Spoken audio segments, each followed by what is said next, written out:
ఒక గ్రామంలో ఒక కుక్క మరియు ఒక నక్క ఉండేవి. కుక్క రైతు ఇంట్లో ఉండేది. అది ప్రతిరోజూ యజమాని ఇచ్చే మంచి ఆహారం తింటూ సంతోషంగా జీవించేది. నక్క మాత్రం అడవిలో స్వేచ్ఛగా తిరుగుతూ ఆహారం కోసం చాలా కష్టపడేది. ఒకరోజు నక్క కుక్కను చూసి ఆశ్చర్యపోయింది. నీకు ఎంతు బాగుంది, ప్రతిరోజూ రుచికరమైన భోజనం, సురక్షితమైన జీవితం అని చెప్పింది. అప్పుడు కుక్క గర్వంగా, అవును, నా యజమాని నన్ను బాగా చూసుకుంటాడు. నువ్వు నాలాగా ఇంట్లో ఉంటే ఇంత కష్టపడాల్సిన అవసరం లేదు అని చెప్పింది.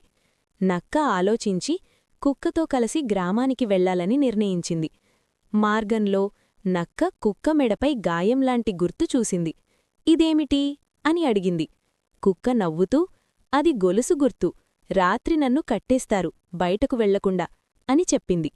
అది విన్న నక్క వెంటనే ఆగిపోయింది.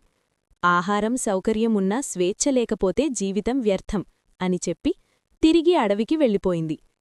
నీతి: సుఖాల కోసం స్వేచ్ఛను కోల్పోవద్దు. స్వేచ్ఛతో జీవించడం నిజమైన ఆనందం.